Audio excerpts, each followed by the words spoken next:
Olá, sejam todos bem-vindos a essa aula onde você vai aprender a sustentar e vencer com a tese do tráfico privilegiado.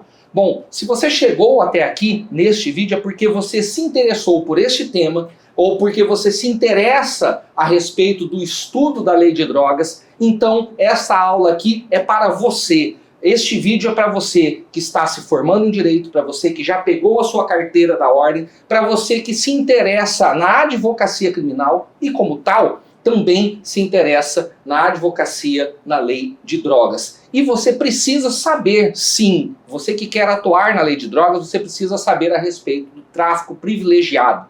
Agora, esse vídeo não é para as pessoas que por um acaso não têm interesse em crescer na advocacia criminal, e para crescer na advocacia criminal você precisa sim atuar na lei de drogas, porque 1/3 das prisões, dos processos que tramitam nos fóruns, nas justiças do Brasil, tem relação com a lei de drogas, são diretamente relacionados com o tráfico de drogas. E 2/3 das prisões e dos processos que acontecem no Brasil, no judiciário brasileiro, são relacionados indiretamente, direta ou indiretamente, com os crimes da Lei 11.343 de 2006. Então você que quer alavancar o seu escritório na advocacia criminal, precisa saber a respeito da lei de drogas. Então, se você não se interessa por essa temática, pela advocacia criminal, esse vídeo não é para você. Agora, preste atenção. Em se tratando da lei de drogas e em se tratando do tráfico privilegiado, é essencial que você estude esse assunto, que você tenha domínio desse assunto, que você tenha domínio da prática desse assunto, porque o tráfico privilegiado ele traz vários benefícios para as pessoas que respondem ao processo pelo tráfico de drogas e que cumprem os requisitos. Olha só, você tem a diminuição da pena do condenado de 1/6 a 2/3. Se você calcular que a pena mínima do delito de tráfico é de 5 anos, se você pegar o tráfico, conseguir a aplicação do tráfico privilegiado diminuindo até 2/3, a pena vai ficar em 1 ano e 8 meses. E disso já tem várias consequências. Você pode, a aplicação do tráfico privilegiado afasta a equiparação a crime hediondo. Consequentemente, pode sim ocorrer a substituição da pena privativa de liberdade por restritiva de direito, e todos esses benefícios que estão aqui na tela para você. Preste atenção então, que é muito importante, tá? Que você domine este assunto. E como que nós vamos desenvolver a nossa aula? Nós vamos ter uma aula prática, objetiva, direta, com estudo de caso. E qual é esse caso que eu quero compartilhar aqui com vocês, como foi a minha atuação, aliada à prática daquilo que eu fiz no processo, e aliado também com, evidentemente, o entendimento jurisprudencial e doutrinário sobre o assunto. É um processo que me trouxe aqui uma certa angústia. Eram 5 réus, 6 réus, eu defendia a 2 deles. Quem eram os meus clientes neste caso? Era o Paulo e o Jean. Eram 5 réus. Okay? E esse caso, como eu disse há pouco, me trouxe uma certa angústia, justamente porque ele foi indicado pela irmã de um dos réus, e essa irmã de um dos réus foi minha aluna na graduação, na faculdade, e mais ainda, eu lembro até hoje, na primeira aula, quando eu entrei para lecionar na turma dela, ela chegou até mim, ela era policial, é ainda policial, ela chegou até mim e falou: professor, nossa, sempre ouvi falar muito bem do senhor e eu queria muito ter aula contigo, eu fiquei muito feliz em saber que o senhor ia dar aula para a nossa turma. E em algumas vezes ali nos fóruns, acompanhando os réus, eu escutei algumas vezes as pessoas falando: se fosse o Azuma que estivesse defendendo essa pessoa, ela não teria sido condenada, ou se tivesse sido condenada, a pena seria menor. E isso então me trouxe um peso muito grande, uma responsabilidade muito grande, porque você teve uma causa indicada por alguém que foi uma ex-aluna, na época aluna ainda.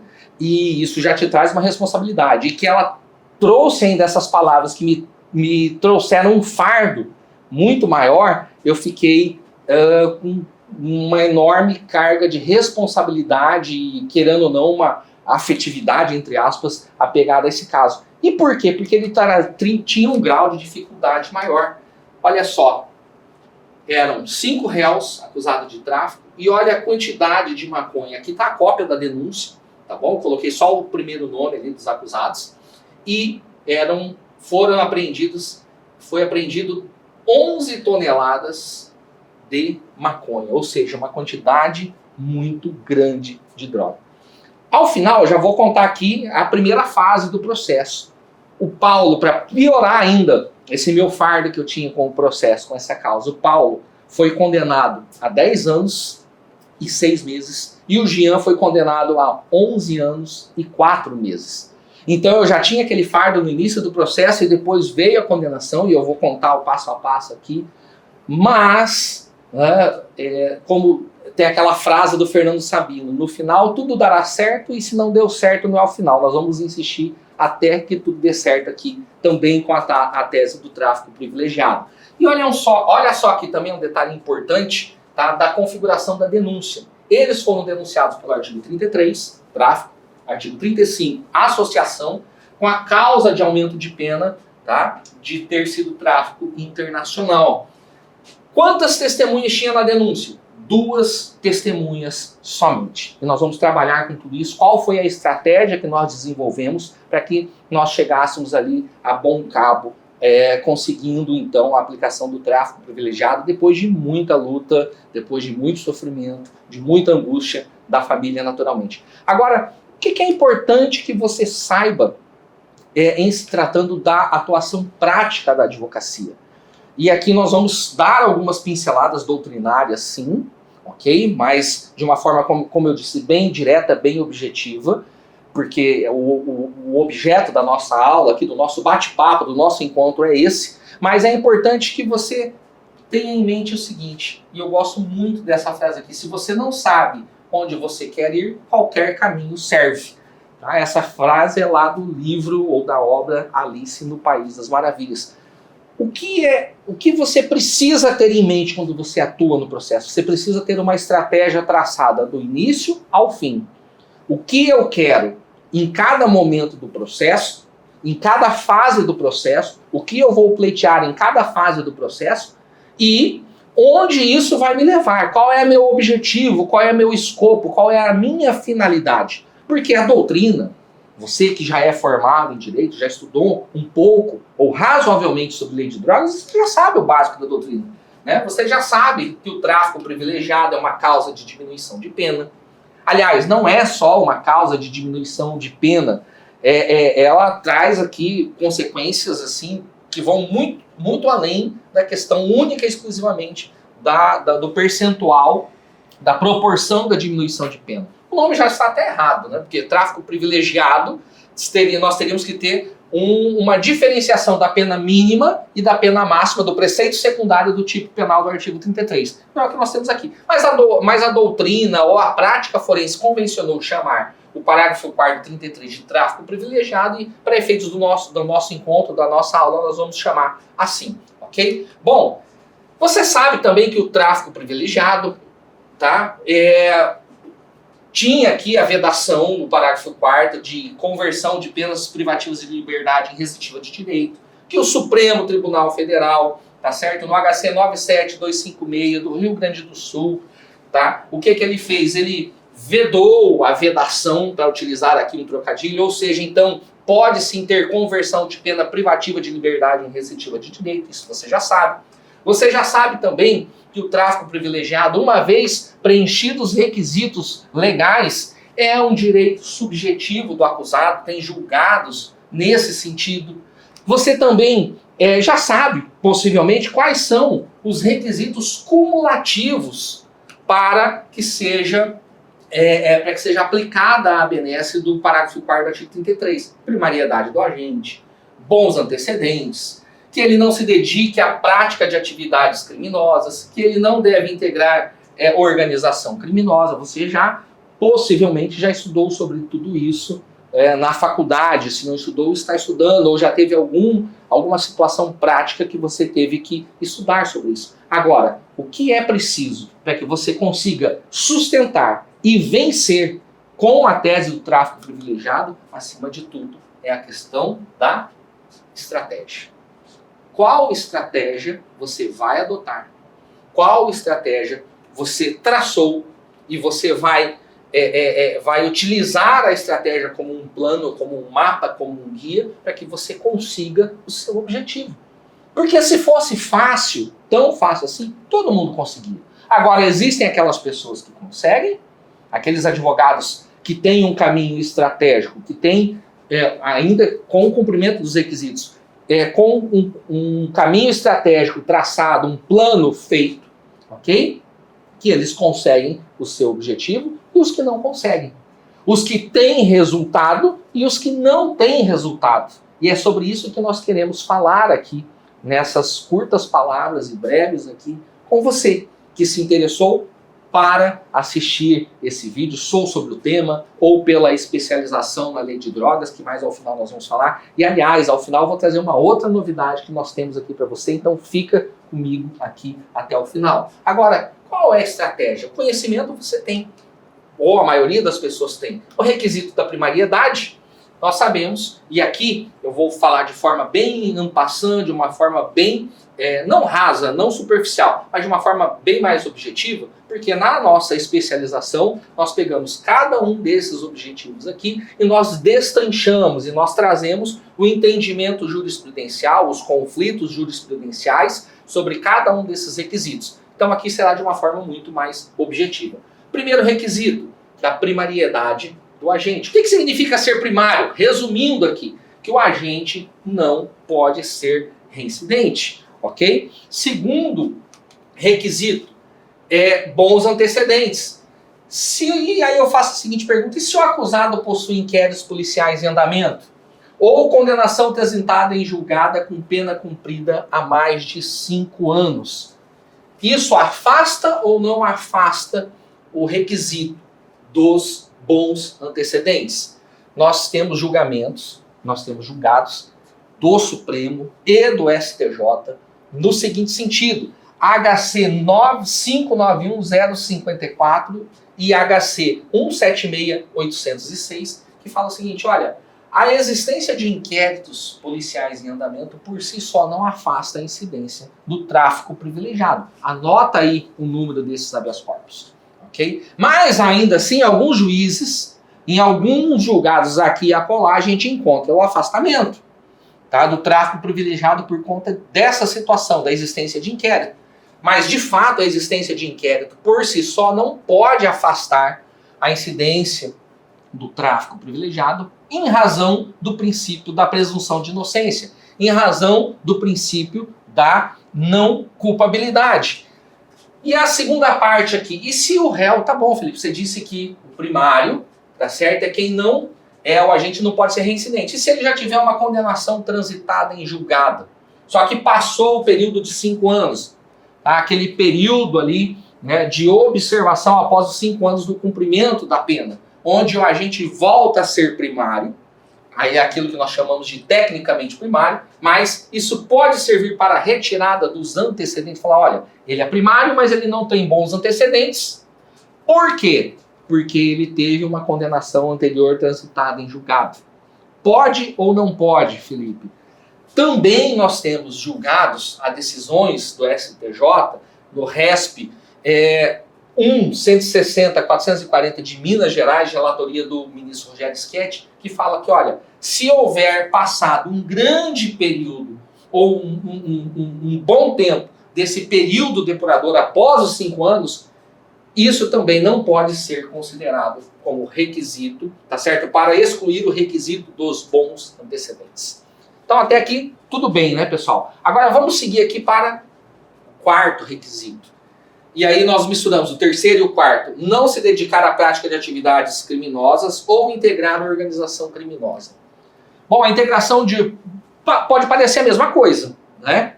Pode parecer que se trata da mesma coisa. Eu sempre costumo dizer o seguinte: a mesma coisa não é. Porque a mesma coisa é um caminhão cheio de japonês.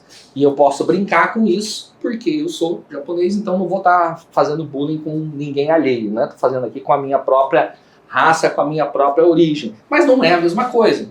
Tem uma máxima daquele livro lá do Carlos Maximiliano, da Hermenêutica Jurídica, que diz o seguinte: a lei não contém palavras inúteis, por mais que às vezes aparente sim que ela contenha palavras inúteis. Olha só. O que é não se dedicar à prática de atividades criminosas e integrar a organização criminosa? Pode ser que a pessoa, tá, ela se dedique, tenha a vida dedicada ao crime, sozinha. Ela tem a habitualidade criminosa sozinha ou com duas pessoas e ainda assim ela não integre uma organização criminosa, ela não faça parte do PCC, do Comando Vermelho. Então, a integração de organização criminosa é um plus, é algo a mais, que se sacramenta se, por exemplo, a pessoa estiver respondendo a um processo ou com condenação, tá, pelos crimes da Lei 12.850 de 2013, que é a lei da organização criminosa. Tá bom? Agora, a dedicação à prática de atividade criminosa é que cria um problema para o juiz e para a prática, e foi o problema que eu enfrentei no caso em concreto. Por quê? Alguns juízes, alguns julgados, eles têm dito o seguinte, tá? Que quando há uma grande apreensão de drogas, isso denota na vida do acusado que ele tem uma integração, uma prática voltada à criminalidade. Por uma razão muito simples. Este é o argumento, tá, dado por alguns juízes e por alguns tribunais, e que eu enfrentei neste caso em concreto. Qual que é a razão?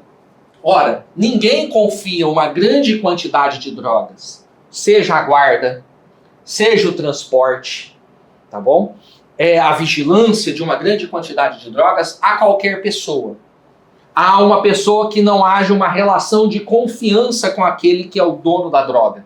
Então, por isso, quando há uma grande apreensão de drogas, e por isso eu coloquei essa foto aqui, há esse entendimento de alguns juízes, de alguns tribunais, que isso comprova a relação da pessoa com o crime, com a atividade criminosa, muito embora ela não integre uma organização criminosa para efeito da Lei 12.850, ok? E esse foi o problema que eu enfrentei aqui nessa situação. E aí, falando sobre este requisito, tá certo?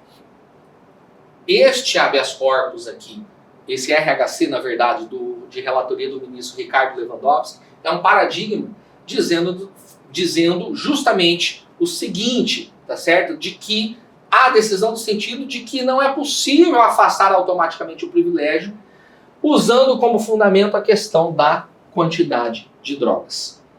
Muito embora os juízes, os tribunais conheçam esse fundamento, é preciso você saber, então, lidar com a estratégia certa dentro do seu processo para conseguir a aplicação do tráfico privilegiado. Bom, vão aqui algumas observações bem objetivas, bem sintéticas. Como eu disse, na nossa especialização, na nossa pós-graduação em prática avançada de advocacia na lei de drogas, nós explicamos isso com muito mais detalhes, ok? Primeiro, o juiz tem que analisar a questão da natureza e quantidade de drogas na primeira fase de aplicação da pena. A aplicação da pena tem 3 fases. A primeira fase é a fase das circunstâncias judiciais. Se o juiz analisar isso aqui, tá, na primeira fase, e a determinação desse recurso especial aqui, é a orientação jurisprudencial deste recurso especial, o juiz não poderá, então, na terceira fase, afastar a aplicação do tráfico privilegiado, do parágrafo 4º, sob pena de cometer o bis in idem. Ok? Agora, preste atenção neste detalhe aqui, que vai se aplicar ao objeto da nossa aula, que é o estudo do nosso caso prático aqui. Se houve denúncia também pelo delito de associação e o juiz absolveu o acusado da associação, fica muito difícil, então, do juiz não aplicar o tráfico privilegiado. Mas, volto a dizer, no meu caso, em concreto, o juiz fez exatamente isso. Vamos lembrar? A denúncia era pelo 33, tráfico. 35, associação. Causa de aumento de pena do 40, parágrafo do artigo 40, inciso 1, internacionalidade, que a droga teria vindo do Paraguai. Ok? O que acontece aqui? Tá? O que aconteceu no nosso caso? O juiz absolveu em primeira instância do crime de associação. Ok? Como foi a minha atuação e o desenvolvimento, tá, do caso aqui? Já desde a resposta à acusação, e aqui eu fecho o ciclo aqui, você precisa saber aonde você quer chegar. já desde a resposta à acusação, você já precisa ter traçado a sua tese. Na resposta à acusação, então, o que eu já fiz ali? Com relação ao delito de tráfico, eu deixei para discutir o mérito após a instrução. Com relação ao delito de associação, eu já sinalizei. Olha, aqui o réu precisa ser absolvido.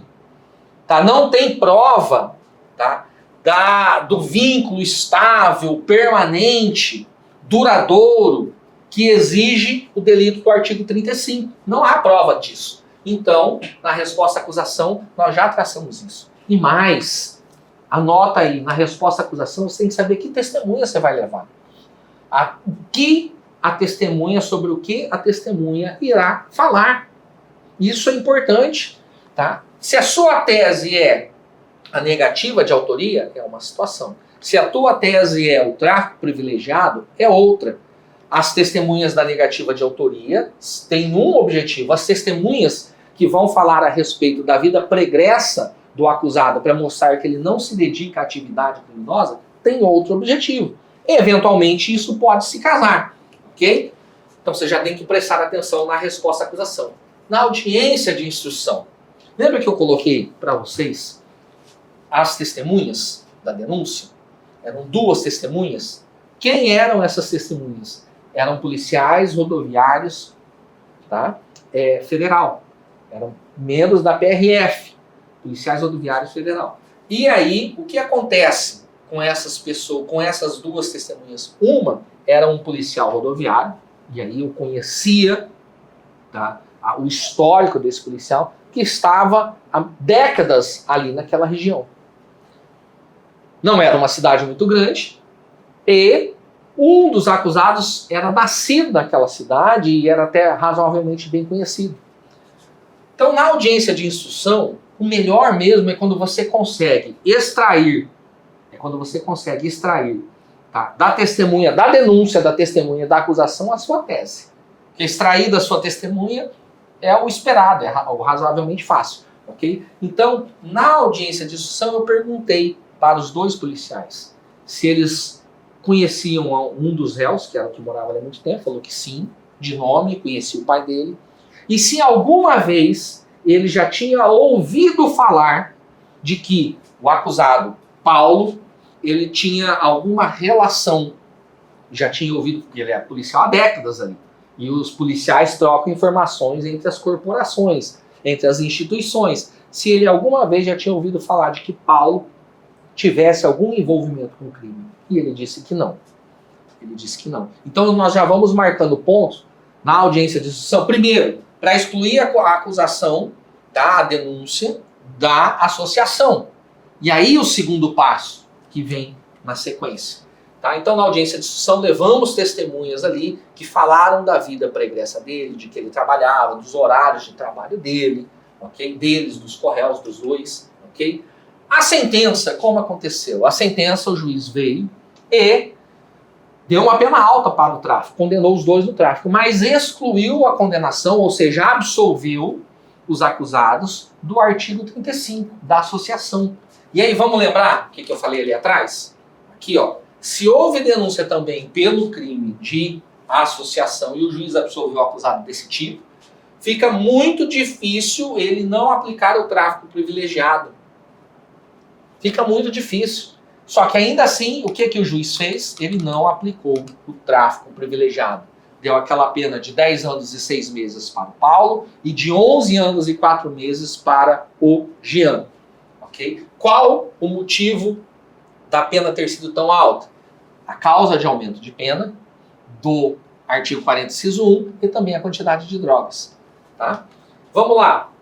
A saga do advogado é difícil. Recurso de apelação para todos os réus ali recorreram e nós recorremos do nosso cliente também. Há um detalhe que eu esqueci de falar. Na sentença, o juiz mandou soltar os réus. Os meus clientes. 2 permaneceram presos. Condenou, mas concedeu o direito dele recorrer em liberdade. Isso aqui é interessante falar por conta da estratégia utilizada depois. Recurso de apelação. Tribunal Regional Federal manteve a condenação do tráfico e não aplicou o parágrafo 4º do 33. Não aplicou o tráfico privilegiado. Então agora vamos de recurso especial, Felipe. Ok? Felipe, mas não é muito difícil fazer subir um recurso especial? De fato, não é uma tarefa fácil fazer subir um recurso especial. Inclusive, na nossa pós, nós temos um módulo inteiro tratando sobre recurso especial e habeas corpus, tá? Nos casos da lei de drogas. Justamente em razão dessa dificuldade hercúlea que é você fazer subir um recurso especial. Então, nós criamos um módulo específico só sobre isso, com experts tratando deste assunto. No recurso especial, qual foi o objeto do nosso recurso especial? A aplicação do tráfico, a diminuição de pena por outros motivos. Eu pedi também a absolvição do delito de tráfico para o Paulo, porque ele não era réu confesso, certo? Para o Jean era só pedido de diminuição de pena. Ao mesmo tempo, nós entramos com habeas corpus. Felipe, não era melhor ter entrado só com habeas corpus para o conhecimento ou para o julgamento? Sim, era. Mas qual é o detalhe? Na sentença, o juiz soltou. Então, eu precisava entrar com recurso especial para quê? Para que a decisão não transitasse em julgado, e a decisão não transitando em julgado, tá certo? Eles permaneceriam soltos. Eu sabia que não era tão fácil o habeas corpus em razão da grande quantidade de drogas, em razão da fundamentação da sentença, mas mesmo assim eu interpus o recurso especial e o HC, para um reforçar e ajudar o outro. Você entendeu? O que é importante em todos esses momentos? Na resposta à acusação, nas alegações finais antes da sentença, no seu recurso de apelação, que você cite o julgado certo, que se encaixe, tá? Que se amolde totalmente a sua causa. Nos tribunais superiores, você não tem que, muitas vezes, fazer muitas digressões fáticas, não. Você tem que mostrar que o seu caso se encaixa perfeitamente ao que o tribunal tem entendido. E o que aconteceu, então, no tribunal, tá? No julgamento depois do recurso especial e do habeas corpus. Recurso especial, evidentemente, quase sempre não teve seguimento. Agravamos para que, enquanto não julgasse o habeas corpus, não transitasse em julgado a pena e o réu permanecesse solto de acordo com o que foi garantido na sentença. Qual foi o resultado final? Tá? Fizemos a impetração do habeas corpus. Está ali o número do HC, depois se quiser seguir, né? Quiser acompanhar e ver ali certinho os detalhes do caso. E qual foi o resultado final? Ante o exposto, reconsidera o deciso de folhas tais e com fulcro no artigo 34, acumulado com 203, inciso 2 do Regimento Interno do STJ. Não conheço do habeas corpus, vejam só, ele não conheceu do habeas corpus, no entanto, conceda a ordem de ofício para redimensionar a pena imposta ao paciente Jean ao patamar de 3 anos e 6 meses de reclusão. 3 anos e 6 meses de reclusão, isso significa que foi aplicado o tráfico privilegiado, o regime semiaberto. Poderia ter dado aberto? Poderia. Poderia ter dado a pena, o cumprimento de pena restritiva de direito? Poderia. Mas para quem estava com 11 anos e 6 meses no fechado e cai para 3 anos e 6 meses no semiaberto, e o semiaberto lá na nossa região ele tem aquele chamado cumprimento harmonizado, que a pessoa fica só com tornozeleira, ela não precisa dormir na cadeia efetivamente, foi uma tremenda de uma vitória e os clientes ficaram muito, muito contentes. Depois, eu poderia até ter compartilhado a mensagem da minha aluna, quando ela me manda a resposta, quando ela soube do resultado do irmão dela, foi uma resposta assim, muito emotiva, ok? Que ela me mandou a mensagem, mas volto a dizer, você precisa então traçar uma estratégia com o conhecimento que você tem doutrinário, jurisprudencial, que pegue um fio do início ao fim. Um fio do início ao fim, uma linha do início ao fim. E agora, eu quero falar com vocês e te convidar para que você conheça um pouco da nossa especialização em prática avançada de advocacia na lei de drogas. Bom, essa aula eu fiz pensando em você que quer atuar na lei de drogas e que quer saber como conseguir e vencer com a tese do tráfico privilegiado. Mas se você quiser se aprofundar mais, bem mais, não vou dizer nem um pouco mais, mas muito mais, a respeito das temáticas que circundam a lei de drogas, a prática de advocacia na lei de drogas, eu quero te convidar para você conhecer a nossa especialização, a nossa pós-graduação, prática avançada de advocacia na lei de drogas. Nessa especialização que foi pensada toda cientificamente, com o lado científico e também com o lado prático, você vai se aprofundar e verticalizar nos estudos e na prática da advocacia na lei de drogas. Você vai aprender, evidentemente, sobre os crimes do artigo 33 ao artigo 39, aprender também a respeito do artigo 28, mas nós não vamos tratar nessa especialização única e exclusivamente dos artigos da lei de drogas. Como o próprio nome dela diz, fala de prática avançada de advocacia. Para que você advogue na lei de drogas é preciso saber muito mais, muito além disso. Você precisa saber a respeito da questão da audiência de instrução e julgamento, a sua preparação, a sua inquirição. Você precisa saber a respeito de provas digitais. Você precisa saber a respeito de atuação nos tribunais. Você precisa saber a respeito de investigação defensiva. Tudo isso está ali preparado, coordenado, concatenado, pensando na sua advocacia criminal. Então, se você quer dar um passo a mais, ir além e se aprofundar na advocacia, na lei de drogas, na advocacia criminal, se você quer alavancar a sua carreira, eu quero te convidar para você fazer a sua matrícula, a sua inscrição no nosso curso, na nossa especialização, que você pode concluir em somente 4 meses. Vai depender de você, vai depender esse período de conclusão aí da sua disciplina. E tem mais uma coisinha muito importante que eu quero compartilhar com você aqui. Se você fizer a sua inscrição na nossa pós-graduação, você, além de tudo isso que eu falei, você vai receber também uma inteligência artificial que vai te auxiliar na inquirição na lei de drogas, que eu preparei, tá? Que eu formatei, tá? E ela está ali, redondinha ali, para te auxiliar na inquirição na lei de drogas. Eu vou mostrar aqui na prática para você como que funciona a nossa inteligência artificial. Vamos lá para a tela do meu computador? Eu quero te apresentar a Azumia, a inteligência artificial do Azuma, ok? O pessoal aqui que inventou esse nome não fui eu, mas eu gostei, então eu já aderi. Tá aqui, tá? É um bot dentro do chat GPT, inquirição na lei de drogas. E eu vou mostrar aqui para você justamente o processo que eu utilizei para dar essa aula. Eu vou anexar aqui, olha só como que é rápido isso, pessoal. Tá? Vou anexar aqui o processo. Bom, nós estamos aqui dentro do processo do Paulo, ok? Processo principal, e eu deixei aqui, ó, a cópia do processo principal até o dia anterior ao dia da audiência. Eu vou abrir aqui para vocês o processo. Ó, eu abri aqui para vocês o processo, você vai ver que ele tem 913 páginas. Vamos imaginar então que você foi chamado, convidado para participar desse processo, ok? Agora aqui já subiu o PDF. E aí você não sabe, né, o que vai inquirir, como vai perguntar, se pegou o processo um dia antes da audiência. Vamos lá?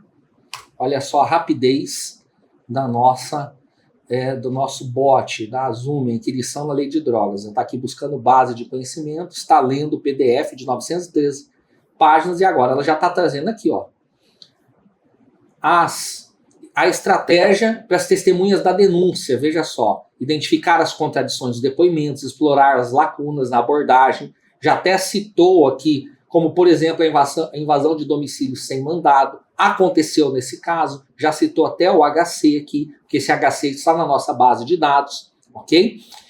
Questionar a legitimidade das provas, exemplo de perguntas sobre a campana e abordagem. Qual era o objetivo específico da campana local? Havia denúncia prévia registrada? Olha só como que a inteligência está bem treinada aqui. Falando de denúncia prévia registrada, é porque esses são os requisitos jurisprudenciais para que haja a incursão em um imóvel eventualmente sem mandado. Quem determinou a abordagem e com base em qual justificativa?